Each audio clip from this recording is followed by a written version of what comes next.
order the Monday, October 21st meeting of the 34th Council of the City of Berkeley. Ms. Prince, would you please call the roll? Yes, Councilmember Baker. Here. Councilmember Blanchard. Here. Councilmember Kadeco. Here. Councilmember Platt-Onson. Here. Councilmember Stedman. Mayor Pro Tem Turbrack. Here. Mayor O'Dwyer. Here. The first order of business tonight is the approval of the agenda. Is there a motion to approve tonight's agenda? Move to approve tonight's agenda. Moved by Councilmember Kadeco with support by Councilmember Blanchard. Any changes, additions, deletions? Hearing none, Ms. Prince, would you please call the roll? Blanchard. Yes. Kadeco. Yes. Platt-Onson. Yes. Turbrack. Yes. Baker. Yes. O'Dwyer. Yes. The agenda has been approved. Now would you please stand for the invocation? We have Deacon Brian Carroll.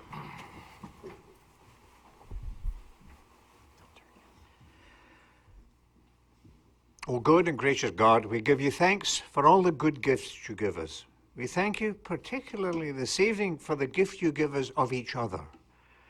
From the time you called Abraham our father in faith, you call us always as members of a community. So we ask your blessing upon this meeting here of this council, that what's discussed and what is decided may be for the building up of the community of the city of Berkeley.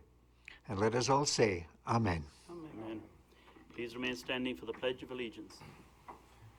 I pledge allegiance to the flag of the United States of America and to the republic for which it stands, one nation, under God, indivisible, with liberty and justice for all.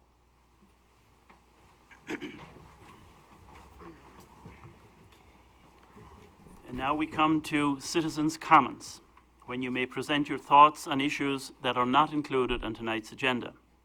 Council members will not engage you in discussion. If your concern needs to be addressed by a member of staff or a department of the city, please sign your name on the sheet provided at the clerk's table. You may speak on a specific agenda item when it is being considered. When you come to the microphone, please state your name and city of residence. Good evening. Judy Rubin, and I live in Huntington Woods, Michigan. I'm the executive director of the Tri-Community Coalition. We're a substance abuse prevention nonprofit for Berkeley, Huntington Woods, and Oak Park. I just wanted to come here this evening. I haven't seen you for quite a long time, and I wanted to bring you up to date as to what's going on, what went on in September, what's going on in October, and what will go on in November as far as the coalition is concerned. Corey James, our program coordinator, provided a homecoming campaign called Stay Safe, Stay Sober at Berkeley High School, where he passed out bracelets at in the cafeteria to all the kids, and had the kids sign pledges that they were going to stay safe and stay sober. I shouldn't have said that he gave them the bracelets. They had to sign the pledge, and then they got the bracelets.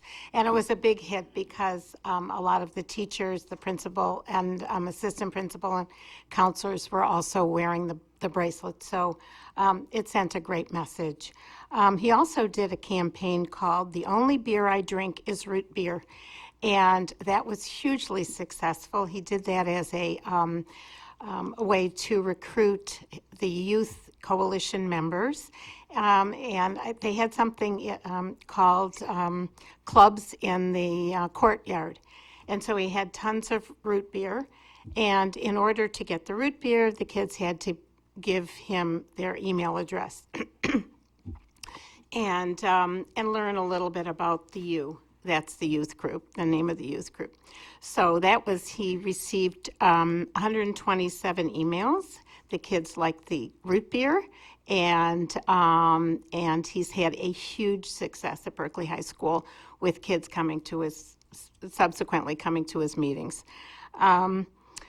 This week, on Wednesday through next week, the 30th, there's going to be Red Ribbon Week at all of the 4th and 5th grades in Berkeley. And they're going to be signing pledges that say, "The best of me is drug-free." And as the kids sign these pledges, they put them up on a wall. So it makes a huge visual, and the kids are excited about it. They're also receiving pencils bookmarks, posters, banners, and bracelets that say "Too cool for drugs," and the middle school kids love that. The elementary school kids love that. To bring the same message to middle school kids in order to change it up a little bit so they don't feel so young. The social marketing campaign for the middle schoolers is to be the wall and be between kids and alcohol. Mostly it's directed to parents, that they are to be the ones that say no, to be the wall. But also it's directed towards kids, to be the wall with your friends. If you see your friends doing something that they shouldn't be doing, be that wall. Be that, don't do, that person that says to be a friend, no, don't do that. And we're also putting up banners at Norup and Anderson and having parents sign the pledges during conferences at middle school, which is next week, I believe. Kids take the pledge to be the wall for their friends, which I just explained to you. October is National Medicine Abuse Awareness Month, and this Saturday, October 26th, at the Huntington Woods Public Safety Building from 10 o'clock to 2 o'clock, you can bring in your old, outdated, and unused prescription drugs. We do this for two reasons. One, to get them out of your home so that they're not taken by anybody else but yourself. And the second reason is so that they're disposed of properly. The DEA has a way of taking them and incinerating them so they don't go back into the environment through our water or through the earth if you bury them or something. So that's all taken care of. And so I urge you to take your unused drugs or outdated drugs to the Huntington Woods Public Safety Department. Just FYI, each day in the United States, nearly 7,000 people abuse or misuse a prescription drug for the first time, while approximately 2,500 of them are youth between the ages of 12 and 17. Prescription medication abuse continues to rise and devastate families and communities throughout our country. In fact, while the United States makes up a mere 4.6% of the world's population, it consumes 80% of its opioids, which are pain medication, and 99% of the world's hydrocodone, which is the opiate in Vicodin. It's just interesting facts. Operation Medicine Cabinet, lockbox for the Berkley Public Safety, has been a gift from the Tri-Community Coalition to the City of Berkeley. It is in our office, waiting to be installed in the Public Safety Department. It was our pleasure to give it to the City of Berkeley and have it used to receive all of the unused and outdated prescription drugs from our community. And lastly, the Leadership Breakfast will be held at O'Mara's on November 15th at 7:30 in the morning. Mr. Bob Paul is this year's recipient for the Power of One Award. Kinetic Effect is our keynote performance entitled Motivating the Change. And if you're interested, if you can Google Kinetic Effect, they did a wonderful performance about Michigan, and they're going to be doing another wonderful performance for us that morning. It's really very different, something that you've probably never seen about drugs and alcohol, and it's really going to be riveting. So I encourage you to all come to our wonderful breakfast, and as you know, a Tri-Community Coalition tradition. So if I might approach and give you these little pens for Be the Wall between you and your teens and alcohol. Thank you. Thank you very much. Thank you. Thank you. Thanks, Judy. Maybe not. Thanks, Judy. you. Thank you, Judy. Thank you, Judy. Good evening. I'm Denise Brainerd with Berkley Days. I'm from Berkeley. And there are a couple of different things that I would like to do tonight. First, I do have a check for the Honor Guard from Berkeley Days. And just to point out how important I think what they have been trying to do with getting the Honor Guard together. Last week, I had the misfortune to go to a deputy's funeral and saw the other agencies that were there, the Sheriff's Department and their Honor Guard, and the comfort that I think it does give to the families of fallen officers when the Honor Guard is there. So I am very pleased to be able to present a check, which I believe puts them pretty close, if not where they needed to be able to have an Honor Guard here in Berkeley to represent the Berkeley Public Safety Department in honoring those officers. So thank you.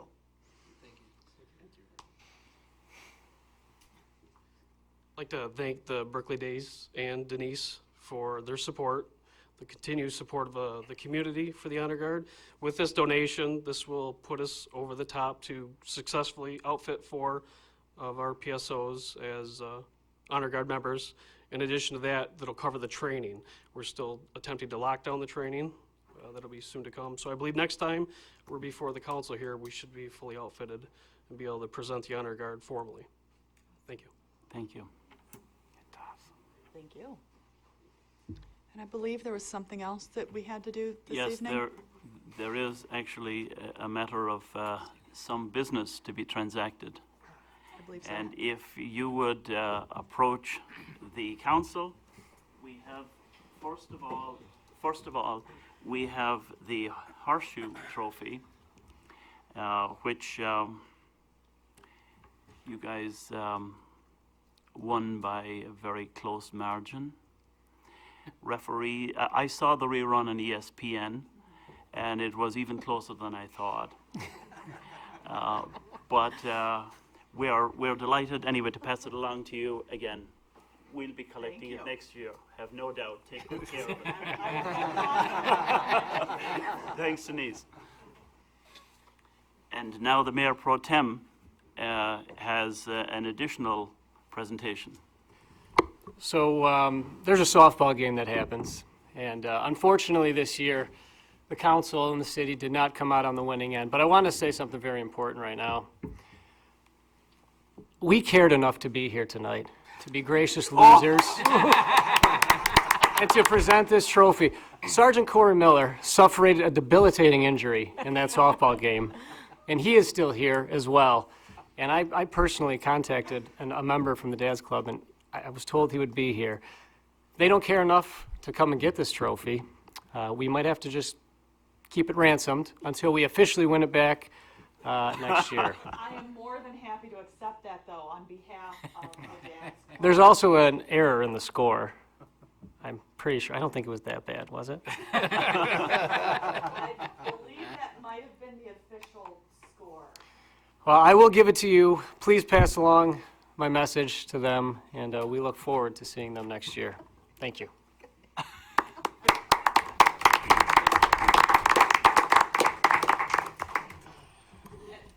One more thing, just to thank council for how much fun we have during Berkeley Days with both the horseshoe tournament and the softball game. I think it is a tradition that everyone looks forward to, and I will see you guys in May for the rematch. Be ready. Rematches. Be ready. Thank you. Thanks, Denise. Good evening, Matt Church from the Berkeley Library. I have 2 announcements for you this evening. The first is the Rotary Pancake Breakfast coming up on Saturday, November 2nd at the First United Methodist Church on 12 Mile. It'll take place from 7:30 a.m. until 1 p.m. Tickets are $6 for adults and $3 for children. I'll stick around until the end of the meeting if any of you are interested in buying tickets tonight. And then finally, we have a jazz concert coming up at the library on Wednesday, November 13th. It's the R.J. Spangler Trio. They'll be performing at the library, and the Friends of the Museum, the Friends of the Library have sponsored that concert. So look forward to seeing you there. Thanks, Matt. Seeing no one else coming to the microphone, then we'll move on to the consent agenda. Ms. Prince, would you please read the items on tonight's consent agenda? Yes, item number 1, approval of the minutes. Matter of approving the minutes of the regular city council meeting on October 7th, 2013. Item number 2, certificate of appreciation. Matter of recognizing Tim Blake for his service to the city of Berkeley. Is there a motion to approve the consent agenda? Motion to approve. Support. Motion to approve by Councilmember Blanchard with support by Councilmember Baker. Ms. Prince, will you please call the roll? Kadeco? Yes. Platt Onson? Yes. Turbrack? Yes. Baker? Yes. Blanchard? Yes. O'Dwyer? Yes. And now, Ms. Prince, would you please read item number 1 on the regular agenda? Recognitions and presentations. Matter of any recognitions or presentations from the consent agenda? Seeing no presentations, then we'll move along to item number 2. Motion number M6013, matter of reappointing Keith Logston to the Downtown Development Authority as an at-large representative with a term expiring 2017. Is there a motion to approve M6013? Motion to approve, M6013. Motion to approve by Councilmember Baker with support by Mayor Pro Tem Turbrack. Mr. Sessa. Good evening, Mr. Mayor, City Council, and to members of the public. On this item, I must lay blame on myself here. I should have brought this to you a lot sooner, but I keep forgetting. Keith Logston has been a member of the Downtown Development Authority for more than 12 years, and he has done an excellent job. He has also served as chair for our board as well. And this is just an official process or procedure for us to make sure that he is reappointed.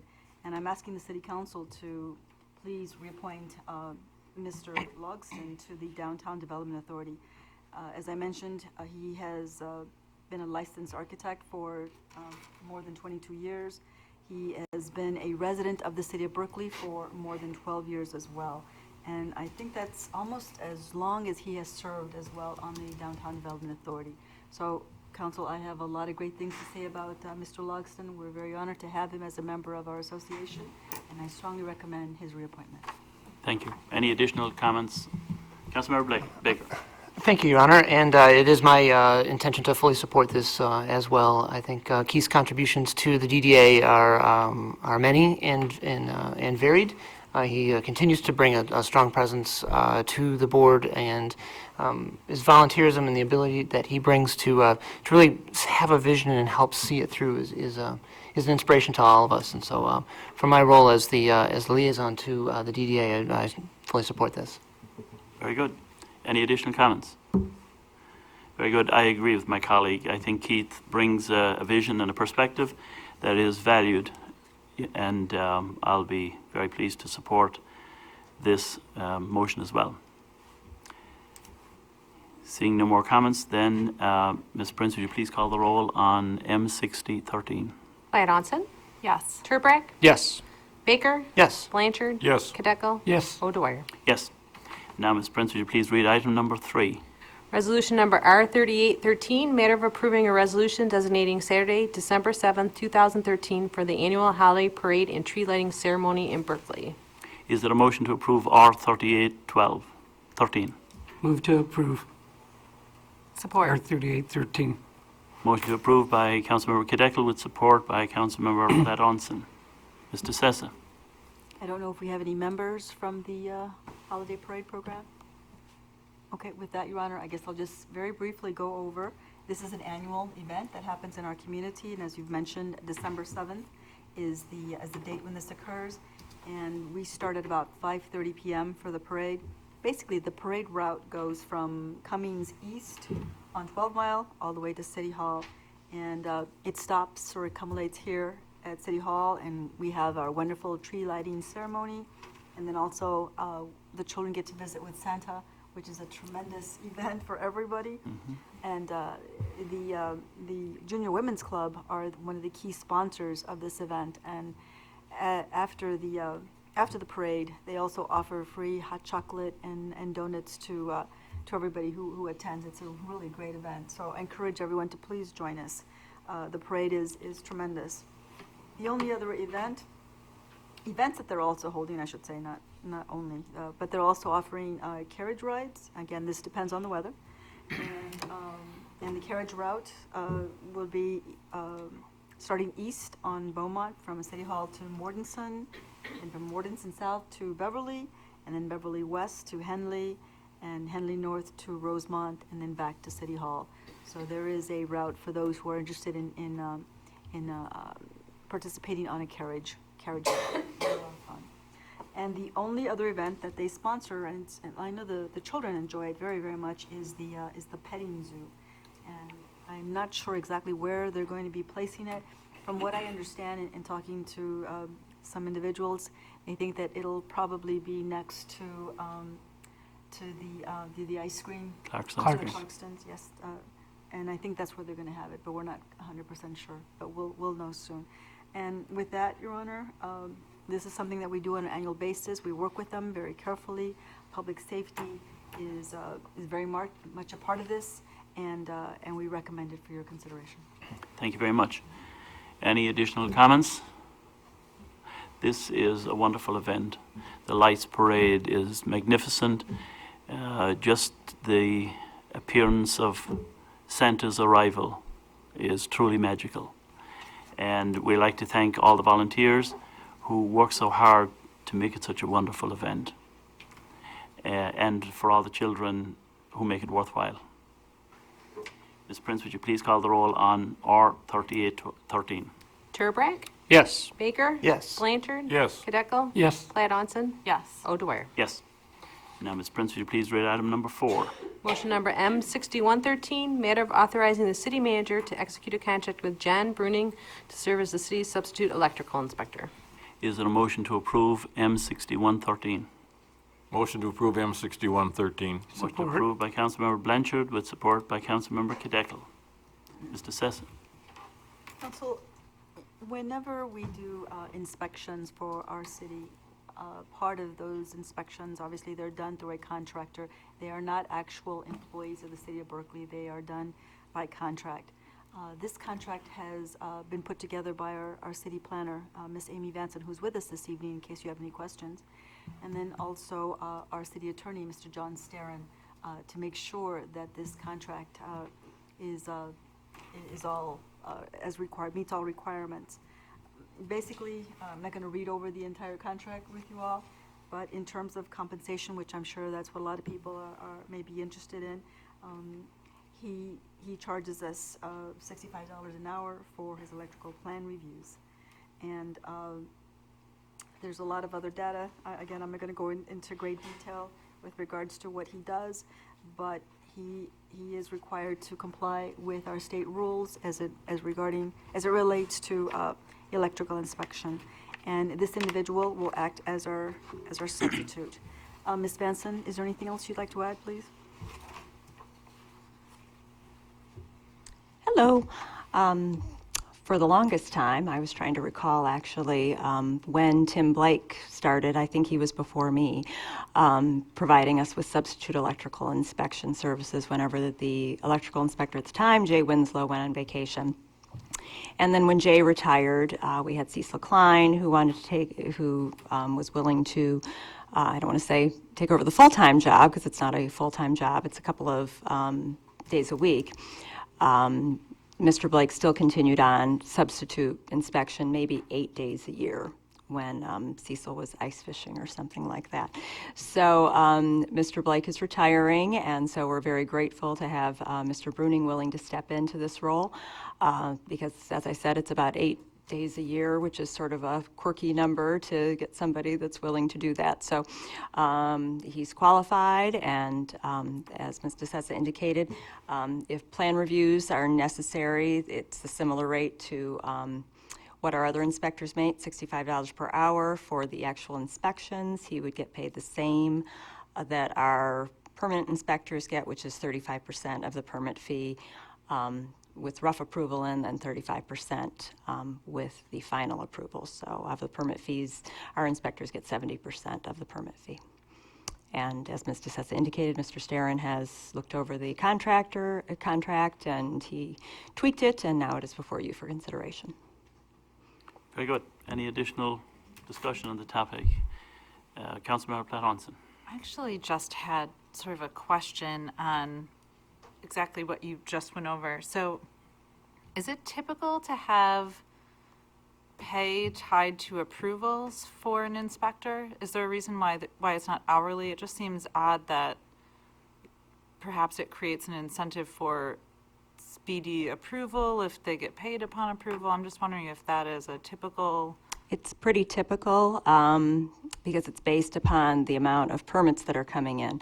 There were other cities that paid hourly, and then when the bottom fell out in 2008, all of a sudden they were paying, they had a contract amount, they had a, let's say a retainer or an hourly rate, and they did not have the permit fees coming in that they did before. So this seems to be tied to the actual work, and I don't think it so much means a speedy approval. I understand what you're saying, and we did have issues with that previous.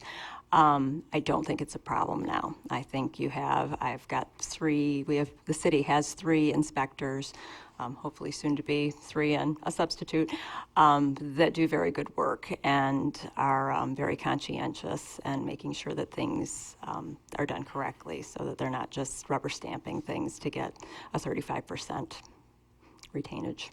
Yeah, I was just curious, hourly versus just per inspection, whether it's approved or not, or I was just curious to see if that was common across the board. Well, if somebody schedules an inspection and it is not approved, the inspector collects the 35%. And if it's, depending on how many inspections there are, if, let's say, there's a rough and a final, if it's not approved at the end, the idea is that the permit fee covers 2 inspections. And if there's additional ones, like sometimes it takes 5 or 6 to get things done right, that is, that's something that either the person, whoever's done the work, is having to pay extra then to make sure that it's done correctly. Okay. So there are re-inspection fees in addition. I was just curious. I just thought it was an interesting pay structure, so thanks. Pretty common. Any other discussion on this topic? Very good. Then, seeing no further discussion, Ms. Prince, would you please call the roll on M6113? Baker? Yes. Blanchard? Yes. Kadeco? Yes. Platt Hansen? Yes. Turbrack? Yes. O'Dwyer? Yes. Now, Ms. Prince, would you please read item number 5 on tonight's agenda? Motion number M6213, matter of authorizing Hubble, Roth, and Clark, HRC, to prepare a complete program application for the State of Michigan Stormwater Asset Management and Wastewater, SAW, grant in an amount not to exceed $4,510. Is there a motion to approve M6213? Move to approve. Moved to approve by Support. Councilmember Kadekel with support by Councilmember Blanchard. Ms. DeSessa. You know, Council, this is a very important application for us, and I know that I've worked diligently with our Public Works Director on this matter, because obviously there are so many items that are related to this grant, and we looked at it very carefully before we brought it before the City Council. But in order to give you a good summary of what this grant is all about and what it does, I've asked both our Director of Public Works, Mr. Derek Schuler, to go over this item with you, and then also I've asked our City Engineer, Mr. Tom Beal, to come before you and also explain exactly what it is I'm about to, or we're about to undergo if the City Council considers this favorably. So with that, Mr. Schuler? Thank you. Good evening. Before you tonight is a proposal to authorize HRC to assist us with scoping and producing a program application for this sewer grant that the state of Michigan has offered. It is a unique opportunity for us to get basically 90 cents on the dollar for all planning and design level activities associated with a sewer asset management plan. And I'll let Tom kind of go into details on this, but I think it's a real good opportunity for us. It is a true lottery system. They'll be picking names out of a hat in the truest sense, so we have much of a chance to get this grant money as anyone else, and it's critical for us to get in by December 2nd to be able to hopefully get selected for that. And then the caveat here is that if we are selected, that we would have to show some moving forward with some type of construction project within 3 years. So there is strings attached, if you will, if we're lucky enough to get selected.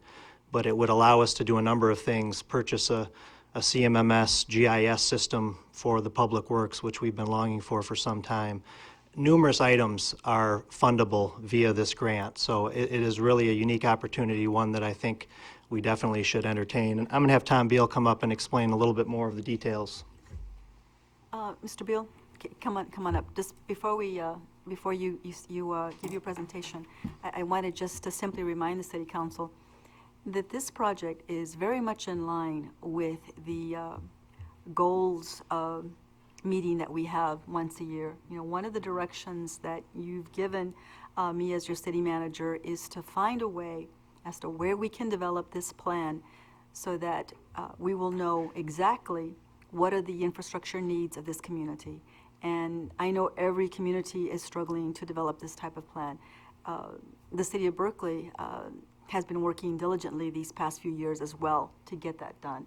We're hoping at this next annual meeting that we have with the City Council, where we again go over our goals and objectives, we're going to be able to give you a presentation. I know I've worked with the engineer already and our Public Works Director, and we have some plans ahead of you for your consideration. But this is very much in line with what you've asked us to do. And with that, I'll turn it over to Mr. Beal so he can explain exactly what this grant is all about and what we hope to achieve. Thank you, Jane. The state of Michigan has about $450 million for grants and loans for this program. The first year, which will be next year, $97 million is going to be allocated. Communities can apply for grants at any amount up to $2 million. The first million, it's a 90-10, 90% is paid for by the state, 10% for the local community. The second million, it's 75-25. So you could go up to 2 million if a community wanted to do that. What the state is trying to do is encourage communities. They realize that a number of older communities have not really got a good handle on their assets and what the cost is to replace those assets over time. Communities have got older combined sewers like Berkeley, although yours have been kept up very well. But I know a number of communities, Detroit, East Side, some of the older communities, have not been able to establish a funding mechanism and gotten a good handle on what it's going to take to rehab and upgrade those utilities as they age. Some of these sewers are 80 to 100 years old, and it's at some point in time you're going to have to replace them. And it's not in the rate structures on a lot of communities. It's something that the state really wants the communities to look at and really get a handle on. Berkeley, we just completed with Berkeley both your roads, a capital improvements plan for roads and water.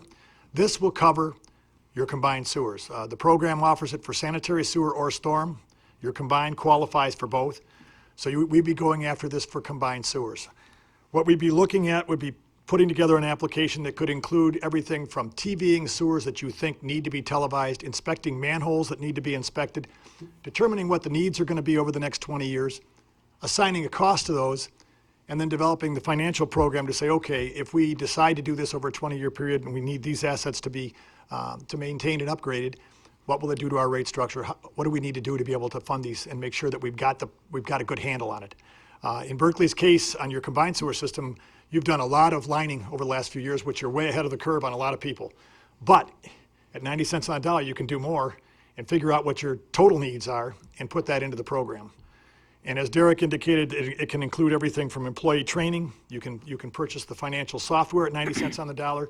Have your financial advisors take a look at the dollars that have been developed in this program when we put it together, and actually figure out what it would mean to your rate structure. And what it basically says is, if you came up with an increase in rate structure within the first 3 years, you would have to implement 10% of that rate increase over the next 3 years and start a program. It doesn't have to be anything big, but it's something they want to see that you're going to actually implement it. You're not just going to sit on it. It is a true lottery. So if everybody went for $2 million, if you took $97 million the first year, that's only 48 communities. I got to believe, just based on HRC's clients alone, there's probably almost every client we've got is putting in an application, because at 90 cents on the dollar, why not? That's the attitude. In addition, if you do get the grant, The application cost is 90/10 fundable also. So in the first year of the program, if only 50 communities were in there and 250 apply, you'd be 1 in 5. If you don't make it the first year, your application would be moved over to the second year. They've not guaranteed the funding for the second year, but there is extra money there, so they will be putting some additional funds in, and it's likely that there will be additional funding in 2015, 2016. So we are encouraging our clients to seriously consider it. I think it's the right thing, and it will set you up for the long term, just as you have with your roads and as you have with your water main. And I'd be glad to answer any questions. Any questions for Mr. Beal? Mayor Pro Tem Terbreck? Thanks. Mr. Beal, you mentioned that it's a true lottery and there's a chance that there could be monies the following years.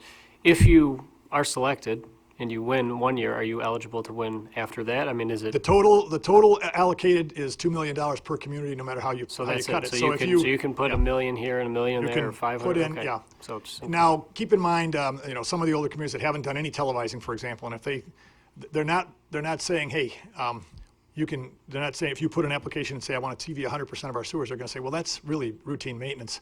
That's not what we're looking for here. They're saying, if you've got sewers that are older, that you've had some issues with, put those into the program. We'll fund that. You can identify what's wrong, and you can put it into an asset management plan and program that. And that's the kind of things that they're looking for in this program. They initially talked about in the guidance that perhaps communities could buy Vector trucks with the money, and immediately every community in the state was getting ready to put an application in for that, and they killed that and said that's not going to happen now. But they're trying to stretch the funds out, and they're trying to get communities to get a good handle on what it's going to take to rebuild that infrastructure that's been there for a lot of years. well, I certainly appreciate, Derek, and your work. Like you said, it makes sense for us to try to at least throw our name in there and have something prepared. 2 things you should know. One, we would be coming back to you at your November council meeting to get the resolution passed. There's a resolution from council that has to accompany the application that will have to be passed. We're going to give that to legal counsel to review. The state says it really can't be changed, any of the wording, but we want the council to look at it and see if there are any issues there. And secondly, the application has to be in by December 2nd. Everybody that's turned in on December 2nd, no matter what time it is, those are all applicable for the lottery, and that's what's going to happen for those that go in. Good. Anybody else? Councilmember Thank you, Bencher. Your Honor.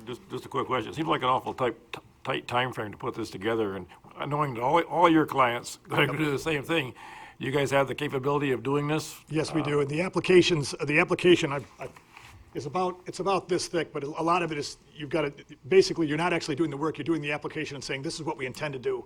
So we have no problem getting that. In fact, we do have one member of our office, one of my partners, who's sitting on the state committee. So we do have a good handle on what it takes to get these applications out and make sure that we get them complete. That's what we want to do. Once we're in there and they're pulled, one's pulled in the lotto, are they all approved, or is there a quality check at that time to make sure that they meet all the requirements? Or they will be checking that once they're turned in before they pull the lottery. If there's incomplete applications, they'll move those back to the second year and say, complete this, you're missing this, or you're missing that. So they will be doing a check on them. And I wasn't the committee guy, but I think they were talking about indicating to the communities in early spring, as to who will get the funds and who won't. Okay, thank you. First time around. Very good. Councilmember Platt Onson. 2 things. First, the preventative maintenance that we've done over the years and the planning for that is one of the reasons that I feel that Berkley is sort of in the shape it's in, so I appreciate the work here as well. Just have a couple questions around sort of that funding part. So first, how much are we applying for? Because one requires a 10% match and one requires a 25% match. And then do we know, I know like the GIS system I think was part of this year's budget. Do we know where those matching funds would be coming from? And May I answer? Yeah, because we don't know. We, in approving us preparing the application, the next step will be to sit down with Derek and do a scoping meeting, identify what he wants to plug into the program, and then we'll put dollars to that. And when we come back to you at the November meeting, we're going to say, here's the dollar amount. I know based on our preliminary discussions, I think you gave me an indication where you thought it might be. The GIS systems themselves are pretty significant. I'm just guessing, in the several $100,000 range is probably what we'd be looking at to kickstart us and basically start the process. And leveraging what you had mentioned, the $200,000 a year or thereabouts that we have been lining, we should be able to get, I would hope, some bonus points or credit for that in some fashion, or be able to show that those funds have been set aside for many years. So I'm looking at it, I don't think it's as simple as just leveraging that piece and getting all this upfront money. I'm sure there's going to be some additional things that we may need to do, but we don't know the total amount quite yet, I guess, to answer your question. That will be part of the scoping meetings to be able to flesh that out exactly how much we want to go after. Even an employee's time is eligible for this, so it could cover a wide range of expenses. So we'll have more on that next month for sure. Okay, thanks. Question is, why wouldn't we go for all of it? If you felt you had legitimate projects, legitimate televising, for example, televising is $1.50 a foot. If you did everybody and everything in town, you still wouldn't get near that number. If some of the bigger communities where they've got, a township with 36 miles of sewers, maybe going for additional for the $2 million cap. I don't think in your particular case that there's that much investigation to get an asset management plan together.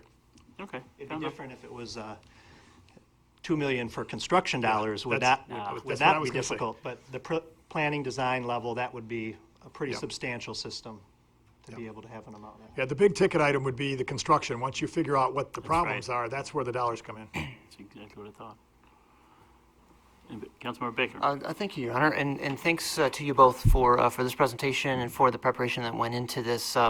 Fully agreed. The ability to take advantage of an opportunity like this to throw our hat in the ring and trust the lottery process to allocate the funds seems to make a lot of sense. I'm really glad that we're looking to participate in this. And I had similar questions to those that were already answered. So I'll just say again, thanks. Fingers crossed. They always say when you put these things in the little can, you're supposed to fold the corner a little bit. That kind of helps when they pull it out. So thanks. This is. I think I've heard that from every one of our communities.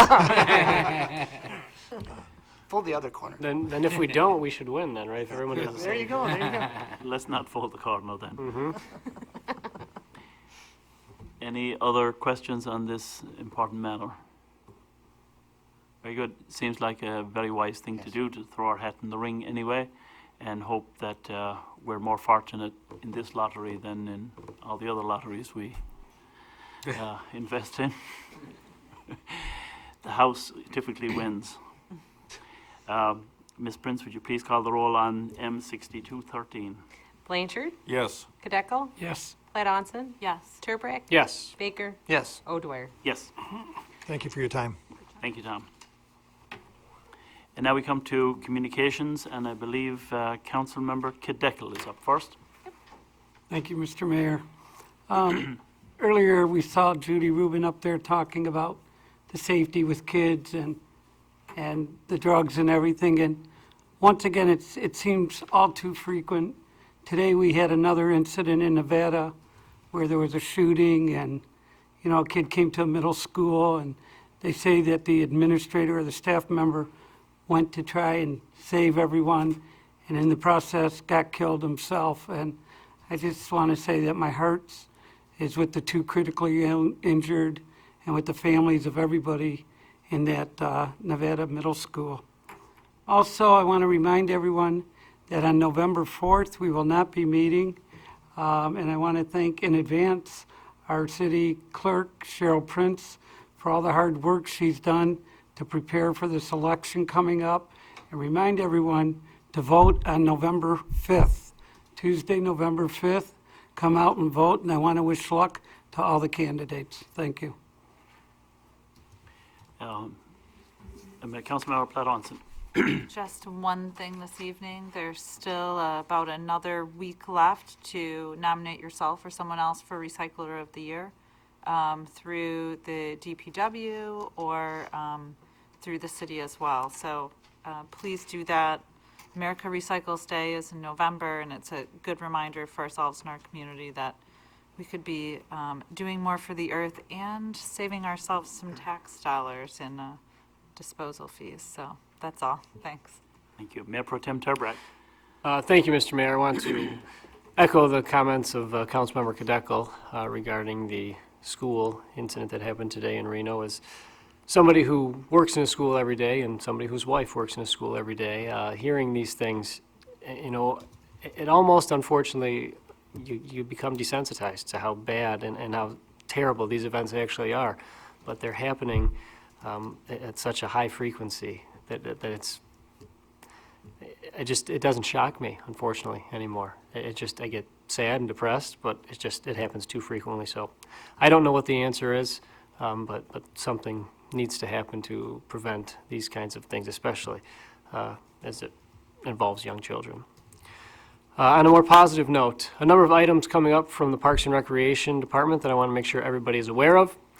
The Berkley Parks and Recreation and the Junior Women's Club announced the 2013 Halloween Spooktacular Carnival, Thursday, October 24th. 2 sessions from 6 to 7 p.m. Or 7:30 to 8:30, and please wear your costume. Tickets are $4, and you can even have your picture taken with the giant pumpkin. Again, that is Thursday, October 24th. Staying along those lines, we have the Spooky Skate-tacular. We have a tacular theme. Saturday, October 26th, from 7 to 9 p.m. Admission is free for those in costume, so wear your costume, otherwise you have to pay. If you need skates, we have rental skates available. Again, that is from 7 to 9, Saturday, October 26th. And keeping with the skating theme at the Berkley Ice Arena, free Learn to Skate Day, November 9th. If you want to play with a hockey stick and a puck, you can show up from 4 to 5 p.m. Just Learning to Skate, 5 to 7 p.m. So a number of things coming up over the next couple weeks in the Parks and Recreation Department. Thank you. Thank you. Councilmember Baker. Great, thank you, Your Honor. Just a couple of quick updates as well. Our Historical Committee meets again next Sunday, the 27th at 4 o'clock in the museum. The remodeling that many of us have had a chance to see here in City Hall, part of that process is to kind of pack up and clean out the rooms so that the carpeting and paint can be done. And so the folks in the Historical Committee are using that as an opportunity to redecorate and remodel the way the museum is organized and laid out. Now that the walls are dry and the floors is all set, they're beginning that process. One of the things I really want to applaud them is the thoughtfulness with which they're approaching this. One could simply, move it all out and then move it all back in and call it done, and that's cool. What they're choosing to do is a go and see process where they're actually going to other local cities' museums and talking with them and their committees to understand, how it is that they've organized their displays and set their things up and all of that. So they're bringing those ideas and concepts back to some proposals here for our museum. So those will be discussed at the next meeting. And as part of the Holiday Lights Parade event, in addition to a Santa and the hot chocolate and tasty treats, the museum will be open.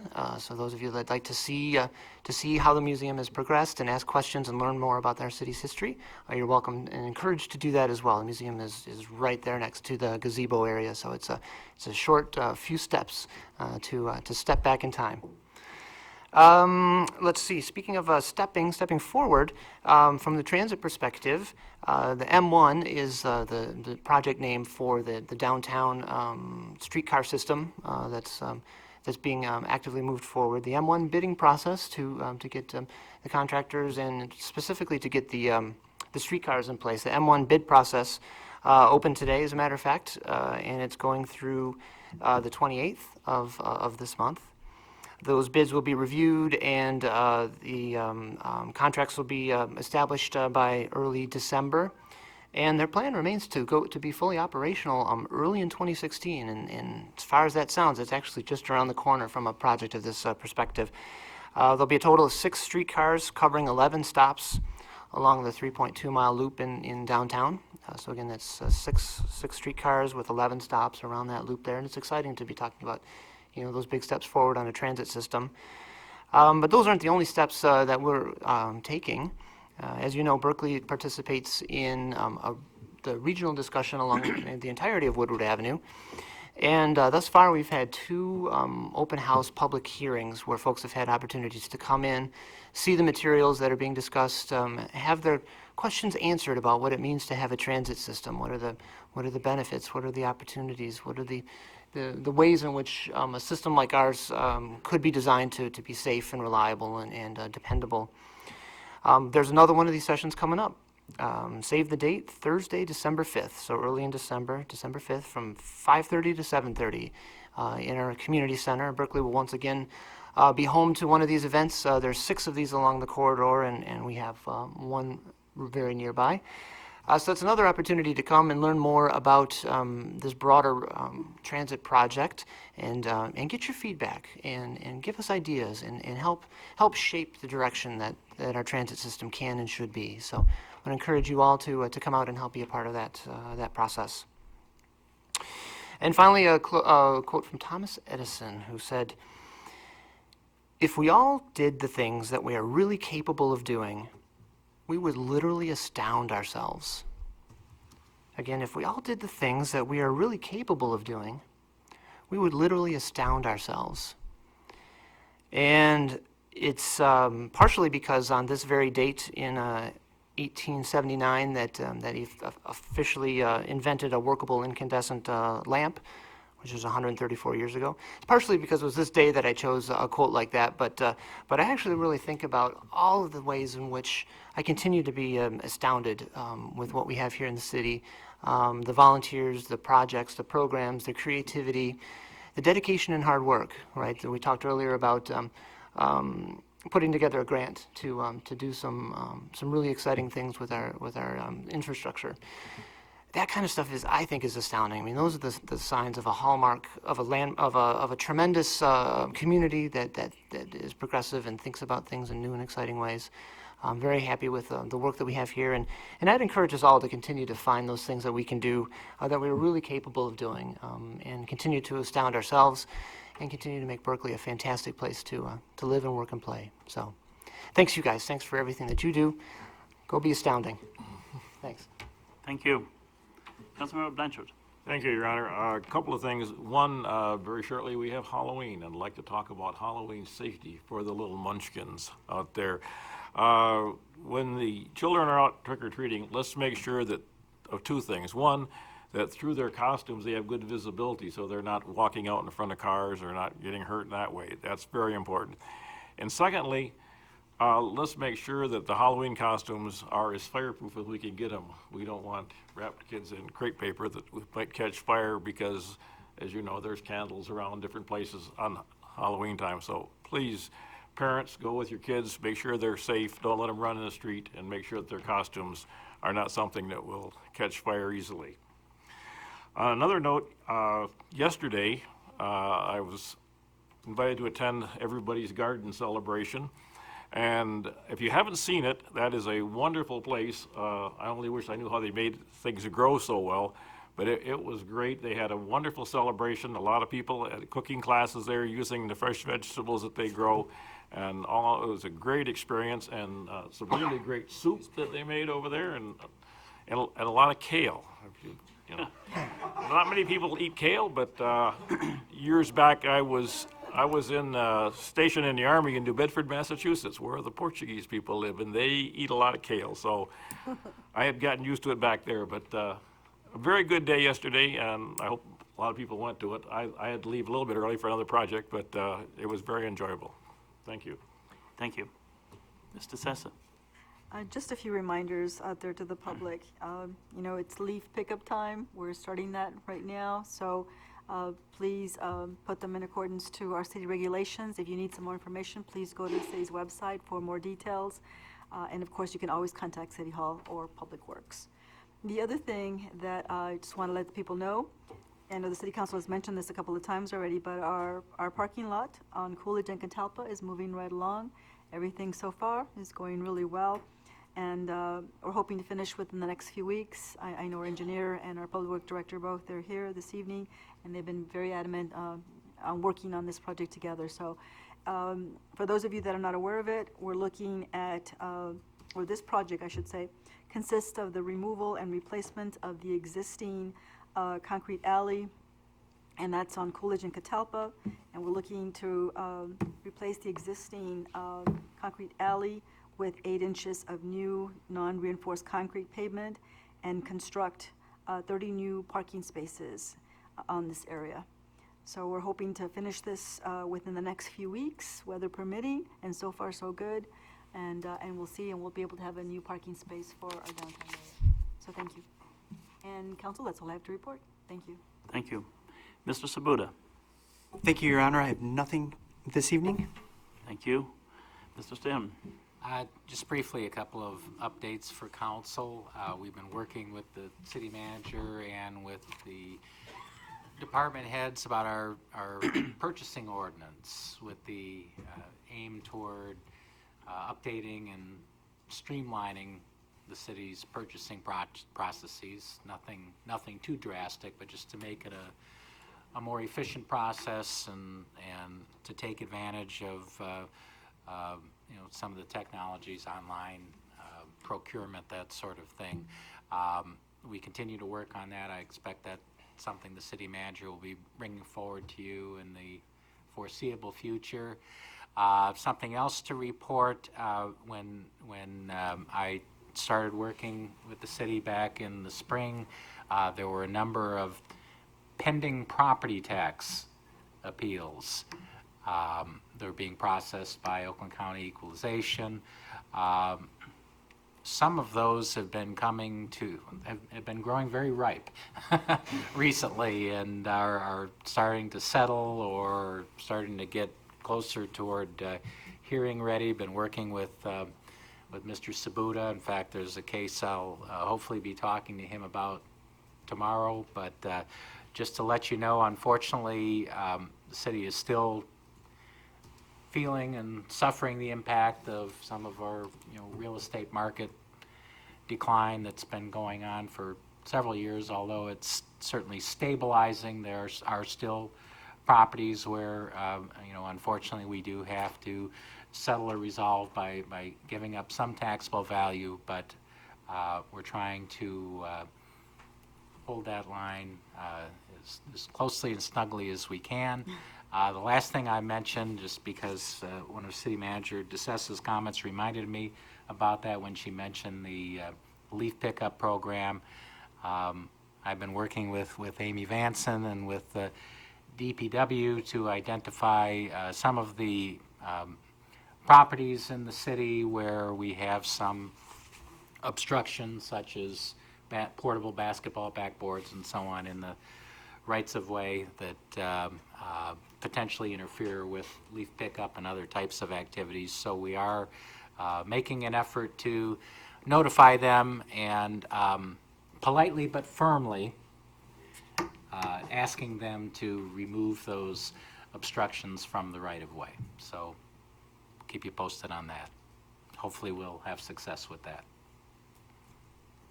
That's it. Very good. Thank you. Well, I have just a couple of little items. First of all, when Councilmember Blanchard was talking about everyone's garden, it's located across Harvard from La Salette. And it is, as he indicated, just a wonderful display of tremendous gardening. I mean, the produce is unbelievable. I grew up on a farm, and I know a great deal about farming. And they have done remarkable work, and they produce a lot of this food for the poor and people who have challenges in that respect. And we're grateful for the work of Spirit and Song, who lead the way there. A couple of other things. The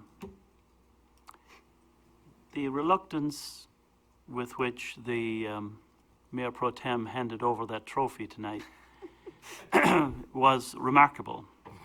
And I want to take this opportunity to remind everybody that it is not correct. He has not applied for Jim Leland's job as manager of the Tigers. So we're relieved the fact that he is remaining with us here on the council and will not undertake to lead the Tigers. On a more serious note, on Friday, October 25th, we will have the State of the City presentation at Farina's. That will be available, of course, on cable TV as well. But if you can join us, it's 11:30 at Farina's. And that is all I have this evening. On that note, is there a motion to adjourn? Move to adjourn. Move to adjourn by Councilmember Kadekel, Support by Councilmember Blanchard. Ms. Prince, would you please call the roll? Kadeco? Yes. Platt Onson? Yes. Turbrack? Yes. Baker? Yes. Blanchard? Yes. O'Dwyer? Yes. The October 21st meeting is adjourned.